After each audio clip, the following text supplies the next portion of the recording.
Tem muito tempo que tem muita gente insatisfeita com o sistema tributário brasileiro. E com razão.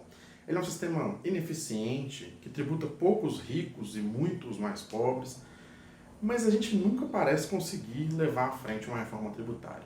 Ela está saindo agora.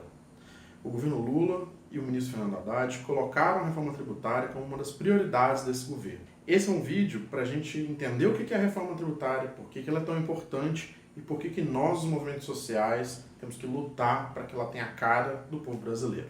Sou Pedro Faria. Eu sou Pedro Faria, sou economista, sou militante do Movimento Brasil Popular. Vem comigo que nós vamos entender tudo o que você precisa saber sobre a reforma tributária.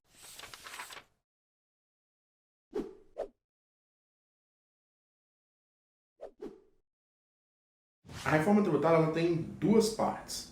Uma parte que já está sendo votada no Senado, já foi aprovada na Câmara, está sendo votada no Senado, que é a reforma sobre os impostos sobre o consumo. E tem uma outra parte que vai ser apresentada pelo governo nesse semestre ainda, que é a reforma dos impostos sobre a renda. Vou explicar o que é cada uma parte e o que muda. A primeira parte é sobre o consumo. Hoje nós temos 5 impostos que incidem sobre o consumo. O ICMS, que é estadual, o ISS, que é municipal, o IPI, que é federal, a PIS/COFINS, que é federal, e o CIT. Cada um desses impostos tem uma regulamentação própria para cada entidade que determina como ele funciona. Então, cada um dos 27 estados tem uma regulamentação de ICMS, cada município, mais de 5 mil municípios do Brasil, se quiserem, podem regulamentar o seu próprio ISS. Então, é um mar de confusão. E essa confusão, ela dá espaço também para uma guerra fiscal. Um estado quer atrair uma empresa para se instalar lá e ele oferece uma redução de imposto, e aí o outro oferece uma redução maior e maior e maior, na hora que vê, o governo está pagando para uma empresa se instalar no estado. O que a reforma propõe é pegar esses 5 impostos e transformar em 2. Um imposto sobre bens e serviços federal e a contribuição sobre bens e serviços que vai ser cobrada pelos estados. E outra coisa muito importante, a reforma tributária vai unificar as legislações. Então, ao invés de ter uma legislação de ICMS de Minas Gerais, tem mais de 2.000 páginas, uma do Rio de Janeiro, São Paulo, Acre e por aí vai, nós vamos ter uma legislação federal definida em votação por um conselho dos estados, com participação do governo federal, que vai valer para todos, e a tributação vai passar a ser feita no ponto de consumo. Hoje ela é feita no ponto de produção. O que isso quer dizer? Quer dizer que os estados não vão poder mais brigar entre si para atrair uma empresa, porque vai importar quem consome o produto daquela empresa, não onde que a empresa está instalada. Além da simplificação, nós vamos ter também a proposta do cashback, que está sendo discutida pelo Senado. O que é o cashback, essa palavra em inglês? Cashback quer dizer devolver dinheiro de volta. A gente vê aí nas promoções e tal. E isso quer dizer no imposto que as pessoas mais pobres elas vão ter direito de receber de volta uma parte dos impostos que elas pagam, que estão embutidos nos produtos. Isso é uma forma de garantir que a reforma dos impostos sobre consumo vai ter também um caráter progressivo. Não é o foco dela. A grande reforma progressiva, que vai taxar mais os mais ricos e menos os mais pobres, é a reforma sobre a renda. Vou falar sobre ela. Mas a mesma do consumo vai ter esse caráter progressivo. E pode parecer que, como é uma reforma mais voltada para a eficiência, para a redução da burocracia, que essa reforma não tem muito interesse pelos movimentos populares. Acho que isso é um erro, a gente tem que ficar atento. Deixa eu fazer uma pergunta, você me responde aqui embaixo. Você já teve uma reunião com o governador do seu estado ou com o secretário de fazenda do seu estado para discutir quanto imposto você vai pagar? Eu nunca tive, imagino que você também nunca deve ter tido. Mas os grandes capitalistas que querem fazer um investimento num estado ou no outro, eles têm essas reuniões. A complexidade do sistema tributário ela é uma vantagem relativa para quem tem capacidade de lidar com a complexidade.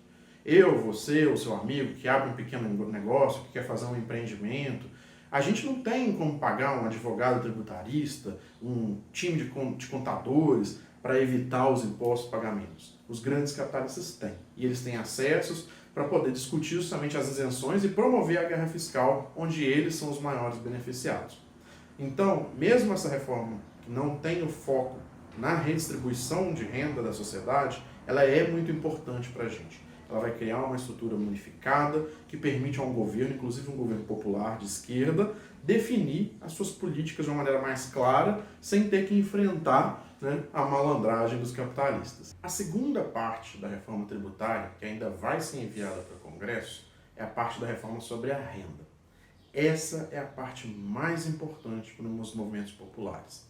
Porque essa é a parte da reforma em que nós temos uma chance de finalmente fazer os ricos começarem a pagar impostos como nós pagamos. Qual que é a situação atual? Nós temos o imposto de renda hoje, em que a maior fonte de renda dos ricos, os lucros e dividendos, são isentos. Eu, você, quase todo mundo que você conhece, a gente recebe nossa renda na forma de salário. Às vezes alguém tem uma poupança, né, conseguiu guardar uma grana e tal, até tem umas ações lá, comprou umas ações da Petrobras com o dinheirinho que guardou. Mas os ricos, os muito ricos, eles vivem de renda das suas empresas ou dos investimentos que eles fazem. E eles não pagam imposto sobre lucros e dividendos. Então esse é um grande problema que nós temos hoje. Só para vocês terem uma ideia, uma pessoa que recebe ali na casa de 10 mil reais, ela vai pagar mais ou menos o dobro de imposto de renda, depois de consideradas todas as deduções e que cada um tem direito, que uma pessoa que recebe 320 salários mínimos. Eu falei no último vídeo quanto que era isso, eu já até perdi a conta, mas são uns 400 e poucos mil reais. Tem uma outra questão também, são as deduções de imposto de renda. Tanto no imposto de renda de pessoa física, como no imposto de renda de pessoa jurídica.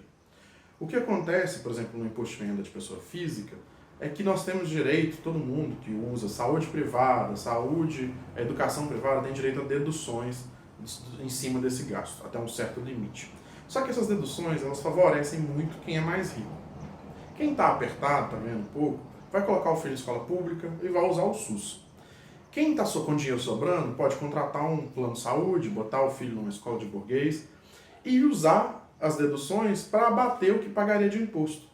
Então a gente tem que pensar que uma dedução é uma pessoa que está usando o SUS, ela está deixando de usar um serviço melhor, que poderia estar recebendo dinheiro do imposto de renda, para financiar a pessoa que está usando a saúde privada e que tem condição de pagar, que está tranquilo, está ganhando muito.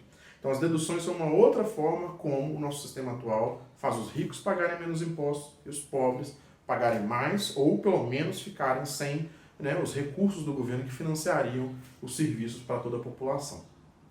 E tem um terceiro elemento aqui, que é a falta de alíquotas mais progressivas de imposto de renda.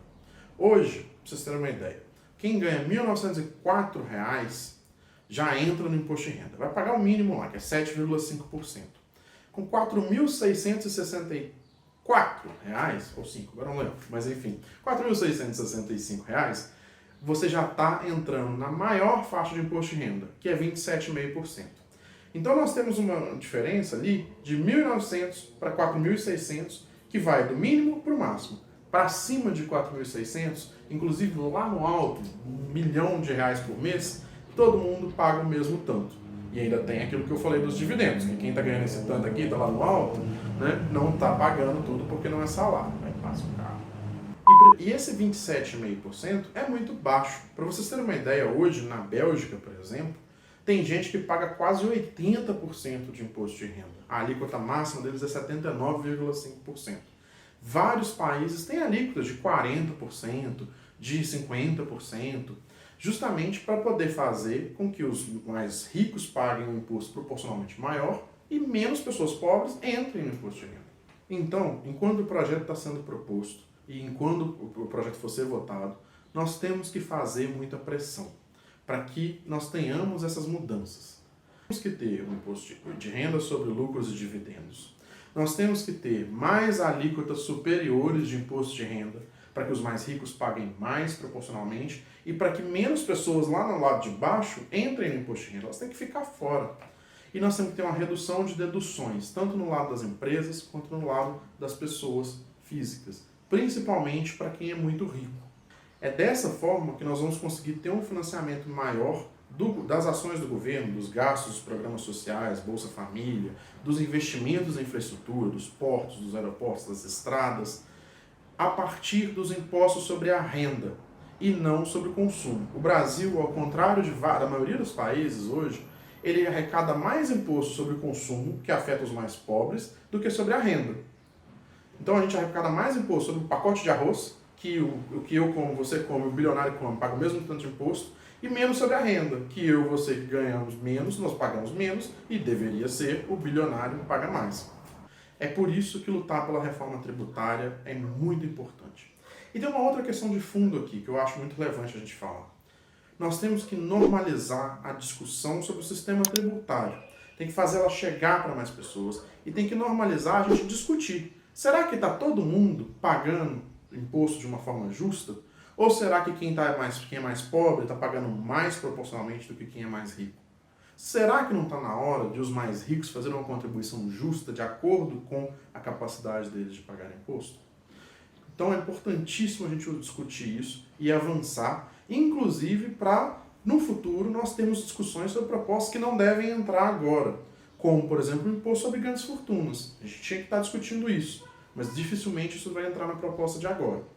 Mas a gente abrir a discussão, colocar na mesa e transformar em algo normal, que quando a gente tem um governo popular, isso é ser discutido sim, isso é mudado, isso já é um passo enorme. Então vamos lutar pela reforma tributária, para ela ter a cara do povo brasileiro, para que os ricos finalmente paguem imposto de maneira justa.